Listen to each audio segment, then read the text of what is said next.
Você sabia que o seu pior inimigo não é o diabo? O nosso maior inimigo é o nosso próprio orgulho.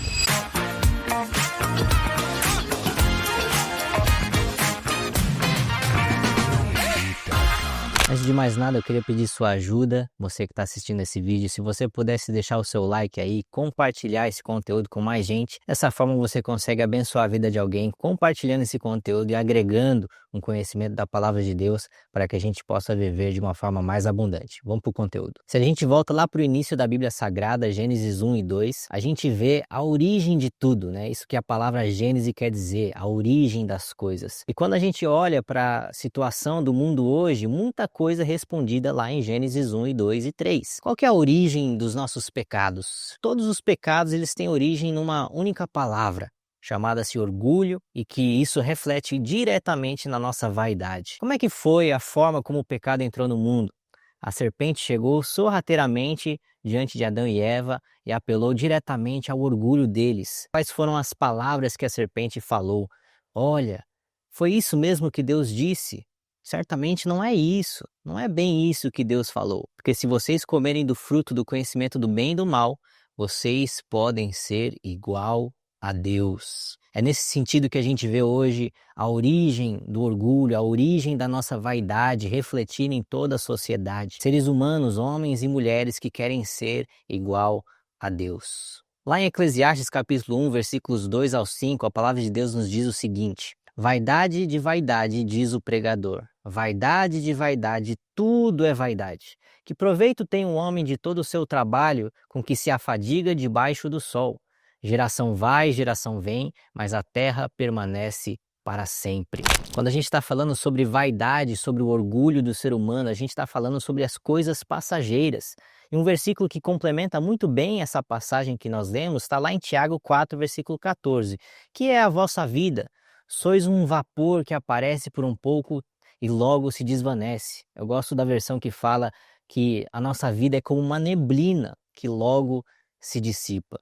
É nesse sentido que quando nós estamos falando sobre as nossas vaidades, o nosso orgulho, nós estamos nos apegando às coisas passageiras. Nós estamos nos tentando segurar aquela neblina que a gente não consegue segurar em nossas mãos. É nesse sentido que a palavra de Deus nos alerta em diversas passagens, em diversos momentos, sobre o nosso orgulho e a nossa vaidade. Quando estamos falando sobre aquilo que a Bíblia diz, a definição da palavra usada na Bíblia que define vaidade, ela vem da origem hebel.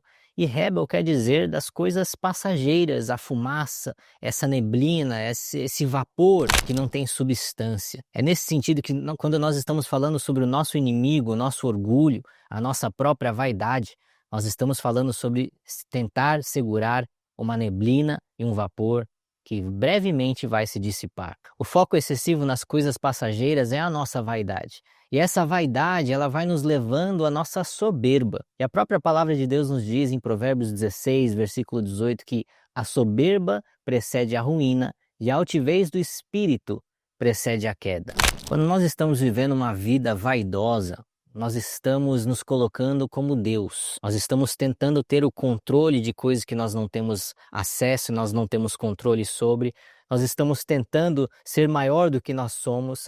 Nós estamos nos endeusando, vivendo uma vida sem substância, vivendo uma vida em coisas efêmeras, com foco em coisas que são passageiras. É nesse sentido que o autor de Eclesiastes ele falou sobre qual é o proveito de todo o nosso trabalho debaixo do sol, se isso tudo é passageiro.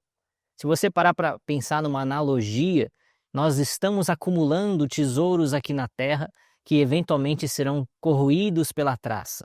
E é nesse sentido que a Bíblia diz, trazendo o significado de coisas maiores, de coisas que vão permanecer. Quando Jesus veio a essa terra, ele falou, olha, arrependei-vos, pois é chegado o reino de Deus. O reino de Deus, a sua palavra, isso não passa, isso permanece para sempre. O que é viver uma vida vaidosa nos dias de hoje? O que é viver uma vida soberba diante de Deus? É nos apegarmos a coisas que vão ter um fim, que brevemente passarão, que não agregam de fato para a nossa vida no longo prazo.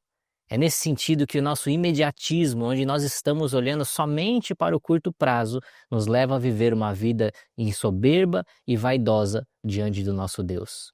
Lá em 1 Pedro capítulo 3, versículos 3 e 4, está escrito o seguinte: o enfeite de vocês não seja do exterior, mas do espírito manso e quieto, precioso diante de Deus.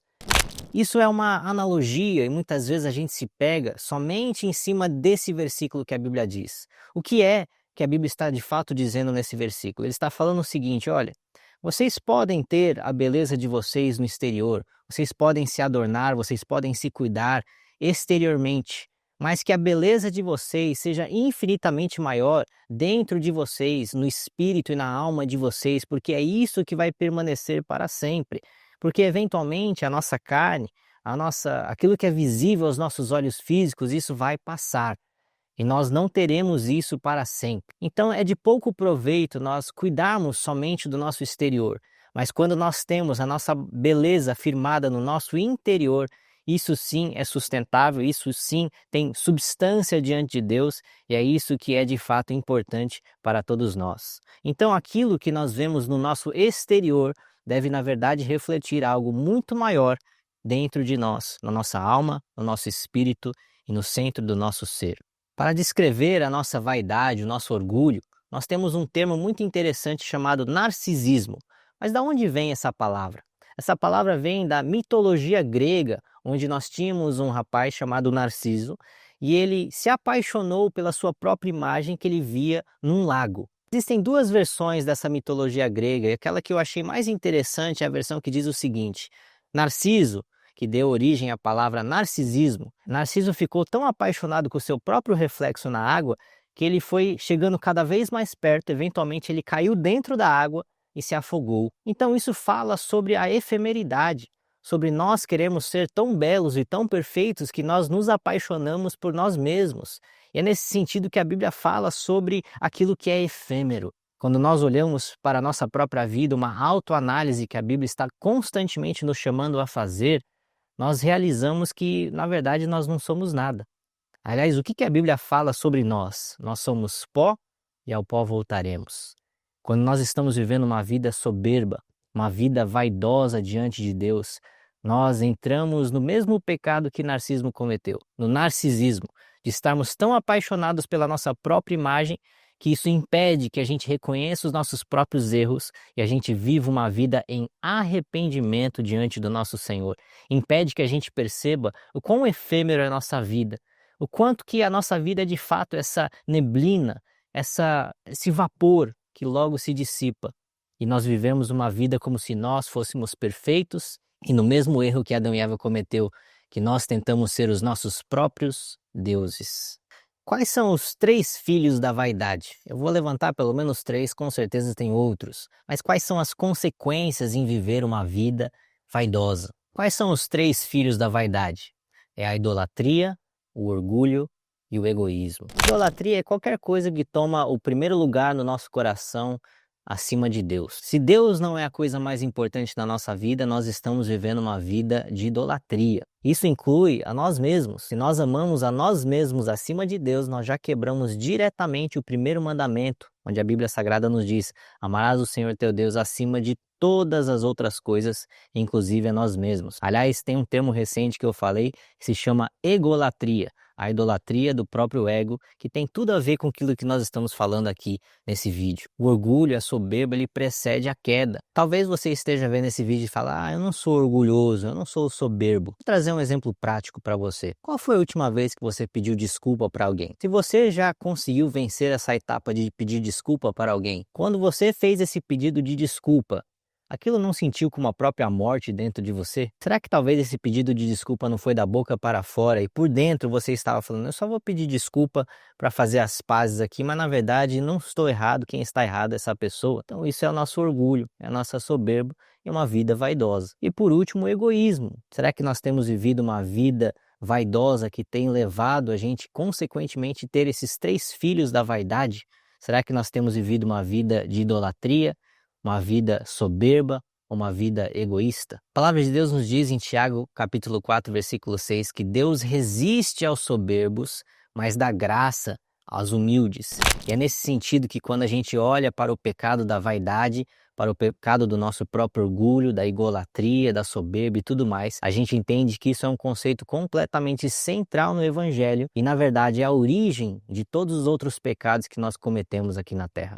Um dos maiores pregadores do Evangelho, chamado Charles Spurgeon, talvez você já ouviu falar dele, ele diz o seguinte: se Deus nos humilha por amor, é para que possamos receber a sua graça e viver para a sua glória. Em cima dessa frase, eu queria trazer para vocês 5 passos práticos de como que conseguimos vencer o nosso orgulho, como conseguimos não viver uma vida vaidosa diante de Deus. Em primeiro lugar, reconheça a sua efemeridade. Reconheça que a vida é de fato passageira. Segundo passo, reconheça a sua fragilidade. Nós somos pó, gente, ao pó voltaremos. É qualquer chutezinho na quina da cama que aquilo dói não apenas o nosso dedinho, mas toda a nossa espinha dorsal. Terceiro passo, se renda e se humilhe diante de Deus, porque Deus dá graça àqueles que se humilham, mas resiste aos soberbos e arrogantes. 4, arrependa-se. Muda a forma como você pensa. Isso é viver uma vida em arrependimento. Isso é a metanoia, né, de ir além da nossa mente e começar a enxergar a vida conforme ela de fato é. E número 5, busque o caráter de Cristo. Isso é que nós somos chamados a viver como cristãos e pode ter certeza que o próprio Jesus falou: olha,